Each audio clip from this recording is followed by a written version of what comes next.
বিশ্ববিদ্যালয়ের একজন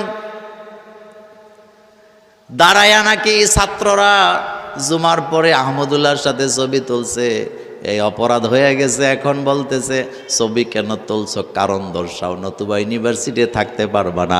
এই নোটিশ যে দিছে তার ভিতরে সাম্প্রদায়িক চিন্তা ভাবনা আছে না নাই?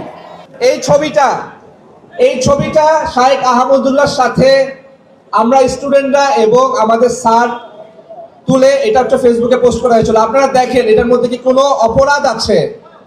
এটার মধ্যে কি কোনো অপরাধ বিদ্যমান?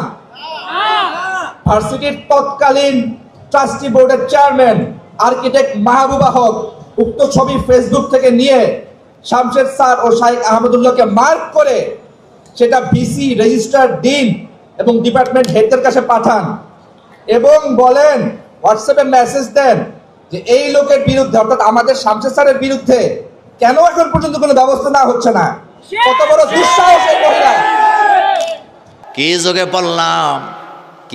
পড়লাম, কি দেখি, আরো না জানি কি দেখি।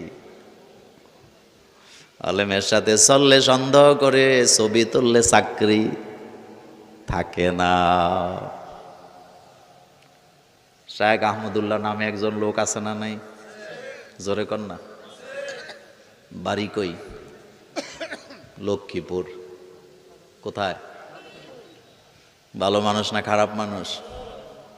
কোনো দল করে না, সমাজের লোকদের জন্য কাজ করে।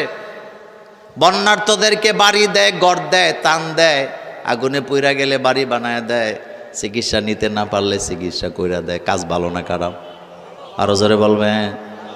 শাইখ আহমদুল্লাহ বাংলাদেশে কয়জন? কোটি কোটি টাকা মানুষের জন্য খরচ করে, কত জায়গায় যায়, কত মানুষের কর্মসংস্থানের ব্যবস্থা করছে। যার রিক্সা নাই তারে রিক্সা দেয়, যার ঘর নাই তারে ঘর দেয়, যার বাড়ি নাই তারে বাড়ি দেয়, যার জমি নাই তারে জমি দেয়, যার মাইয়া বিয়া হয় না তার মাইয়া বিয়া পড়ায়া দেয়।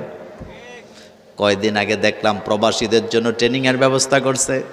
রিক্সাওয়ালাদেরকে ট্রেনিং দেয় প্যাসেঞ্জারের সাথে কেমন আচরণ করতে হবে, কারণ রিক্সাওয়ালাদের মধ্যে কেউ কেউ আছে আচরণটা কেমন করতে হবে এটাও জানে না। এই শিক্ষা আহমদুল্লাহ দেয় নাকি দেয় না?